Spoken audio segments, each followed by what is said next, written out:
The zero-hour announcement about the last battle of the pocket in Syria posted by Walter. Editorial date 2019-3-10-1903. Reuters. Syria's democratic forces announced on Sunday the end of the deadline for the surrender of militants in its last eastern enclave of Syria, saying the attack would begin at any moment after thousands of people were evacuated over the weekend. The deadline for the surrender of a supporter is over.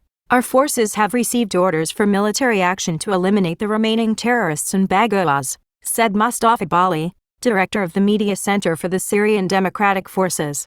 The attack will start at any moment, he said. No civilians have been released from the enclave since yesterday, and the Syrian Democratic Forces have not noticed any civilians, he said. Earlier on Saturday, Aras Erkish, a leader of the Kurdish-led forces, said they had about 2,500 fighters ready to fight in the village of Baghouz and surrounding areas in eastern Syria, where extremist fighters are still holed up there. The Bajor is the last spot controlled by the extremist organization inside Syrian territory.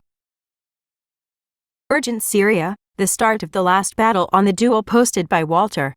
Editorial date 2019-3-10-1951. International. Euphrates News. Reuters said that the forces of Syria's Democracy, QSD, launched an attack on the pocket gangs, calling the latest terrorist in the region of al-Baghr in eastern Syria. Earlier today, QSD announced that the deadline she had given to a terrorist calling for surrender in Baghouz had ended and was now ready to complete her campaign against the organization. Our forces are now ready to move and complete the liberation of what is left for them, Mustafa Bali, the director of the Media Center of IQD, said in a brief statement published on Sunday via Twitter. Report this AD. Syria's democratic forces have been able to save thousands of civilians over the past month, he said. Thousands of elements of the Al-Qaeda are surrendering to our forces. Thousands of civilians and insurgents have emerged from Baghouz over the past few days, and Kurdish fighters have handed over 2 groups of prisoners to the Iraqi authorities.